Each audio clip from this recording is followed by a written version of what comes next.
Standard 8, Chapter 10, Sound. How do you come to know that a period is over in your school? You come to know easily that someone is at your door when he knocks or you hear the sound of doorbell. Most of the time you can make out that someone is approaching you just by hearing the footsteps. You might have played a game called hide and seek. In this game, a person is blind, folded, and has to catch the remaining players. How is the blindfolded person able to guess whether player is closest to her?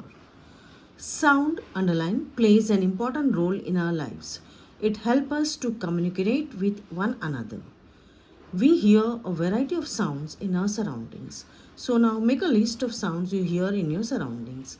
In the music room of your school, you can hear the sounds produced by musical instruments like flute, tabla, harmonium. You see the figure and try to write down what do we hear and how do we hear, what are some sounds louder than others. Sound is produced by vibrating body. Touch the school bell when not in use. What do you feel? Again touch it when producing sound. Can you feel the vibrations? As you learn in class 7th, to and fro or back and forth motion of object is called vibration. To and fro or back and forth motion of an object is called vibration. When a tightly stretched band is plucked, it vibrates and produces sound. When it stops vibrating, it does not produce sound. So please underline this point. You can see figure 10.4. We see that a vibrating object produces sound. In some cases, the vibrations are easily visible to us, but in most cases, their amplitude is so small that we cannot see them. However, we can feel them. Table 10.1, Musical Instruments and their vibrating parts. Many of you might have seen the manjira, the ghatam, and the note and the kartan. These musical instruments are commonly used in many parts of our country. These instruments are simply beaten or struck. Can you name a few other musical instruments? You too can make a musical instrument. See the figure which is given. Manjira, ghatam, a few musical instruments. When we pluck the string of an instrument like the sitar, the sound that we hear is not only that of string. See figure Jal Tarang. Take 6 to 7 bowls or tumblers, fill them with water up to different levels, increasing gradually from one end to another. Now take a pencil and strike the balls gently. Strike all of them in succession. You will hear pleasant sound. This is called Jal Tarang. Similarly, when we strike the membrane of a mridaganam, the sound that we hear is not only that of membrane but of the whole body of the instrument. Sound produced by humans. Speak loudly for a while or sing a song or buzz like a bee. Put your hand on your throat as shown in figure 10.8. In humans, sound is produced by the voice box or larynx. Put your fingers on the throat and find a hard bump that seems to move when you swallow. This part of the body is known as voice box. It is at the upper end of the windpipe. Two vocal cords are stretched across the voice box or larynx in such a way that it leaves a narrow slit between them for the passage of air. Figure 10.8. When the lungs force air through the slit, the vocal cords vibrate, producing sound. Muscles attached to the vocal cords can make the cords tight or loose. When the vocal cords are tight and light, the type or quality of voice is different from that when they are loose and thick. See activity 10.6. Sound needs a medium for propagation. When you call up your friend who is standing at a distance, your friend is able to hear your voice. How does sound propagate or travel to her? Can you think of an explanation? Is it possible that the decreasing amount of air in the tumbler had something to do with decreasing loudness of the ring? Indeed, you had been able to suck all the air in the tumbler, you will not listen any sound. Actually, sound needs a medium to travel. When air, mark this, has been removed completely from a vessel, it is said that there is vacuum in the vessel. The sound cannot travel in vacuum. Activity 10.8, activity 10.9.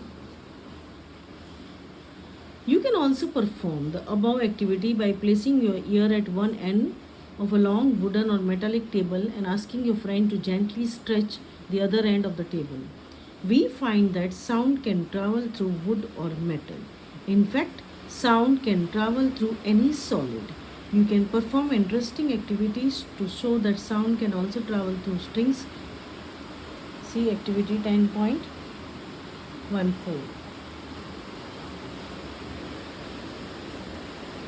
We hear sound through our ears. The shape of the outer part of the ear is like a funnel. When sound enters it, it travels down a canal at the end of which there is thin stretched membrane. It is called eardrum. It performs an important function. To understand what the eardrum does, let us build a tin can model of the eardrum. See the figure, activity 10.10. The eardrum is like a stretched rubber sheet. Sound vibrations make the eardrum vibrate. The eardrum sends vibrations to the inner ear. From there, the signal goes to the brain. That is how we hear. Amplitude, time period, frequency of vibration. See figure 10.16. Human ear. We must never put a sharp, pointed, or hard things into our ear. It can damage the eardrum. The damaged eardrum can impair hearing.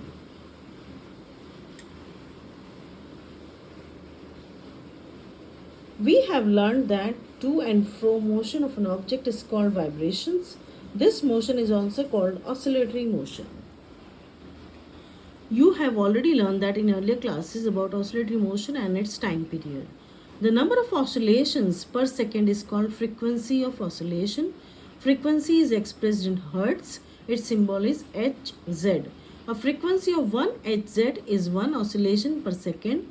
If an object oscillates 20 times in 1 second, what would be its frequency? Amplitude and frequency are two important properties of any sound. Can we differentiate sounds on the basis of their amplitude and frequencies?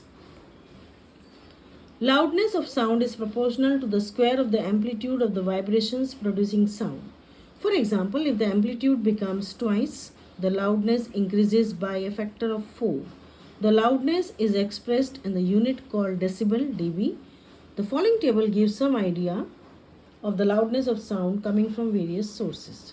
Normal breathing 10 dB, soft whisper 30 dB at 5 meter, normal conversation 60 dB, busy traffic 70 dB, average factory 80 dB. Above 80 dB, the noise becomes physically painful. Mark this, the loudness of sound depends on its amplitude. When the amplitude of the vibration is large, the sound produced is large. When the amplitude is small, the sound produced is feeble. Compare the sound of a baby with an adult. Even if two sounds are equally loud, they differ in some way. The frequency determines the shrillness or pitch of the sound.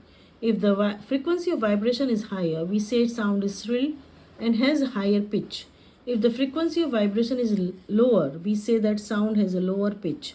For example, a drum vibrates with low frequency. Therefore, frequency determines the pitch of a sound.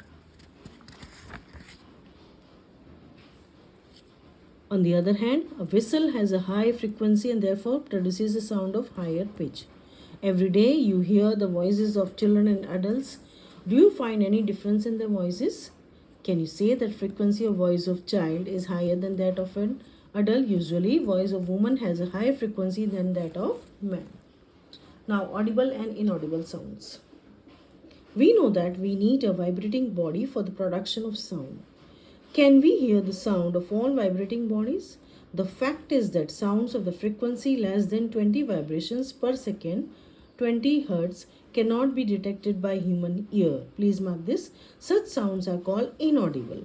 On the higher side, sounds of frequency higher than 20,000 vibrations per second, 20 kilohertz, are also not audible to the human ear. Thus, for human ear, the range of audible frequency is roughly from 20 to 20,000 hertz. Noise and music. Suppose construction work is going on in your neighborhood. Are the sounds coming from the construction site pleasing? Do you enjoy the sounds by the horns of buses and trucks? Such unpleasant sounds are called noise. On the other hand, you enjoy sounds from musical instruments. Musical sound is one which is pleasing to the ear. Sound produced by a harmonium is a musical sound. The string of a sitar also gives a musical sound, but if a musical sound becomes too loud, would it remain melodious? Noise pollution. You already know about air pollution. Presence of unwanted gases and particles in air is called air pollution. Similarly, presence of excessive or unwanted sound in the environment is called noise pollution. So, can you list some sources of noise pollution? Major causes of noise pollution are sounds of, mark this, vehicles, explosions including bursting of crackers, machines, loudspeakers, television and transistor radio at high volumes. Okay, some kitchen appliances, desert cooler, air conditioner, all contribute to noise pollution. What are the harms of noise pollution?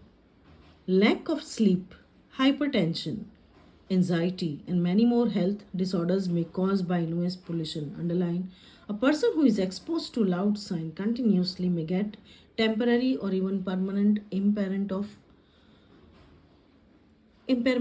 hearing. Measures of limit noise pollution. To control noise pollution, we must control the sources of noises. For this, silencing devices must be installed in the aircraft engines, transport vehicles, industrial machines, and home appliances.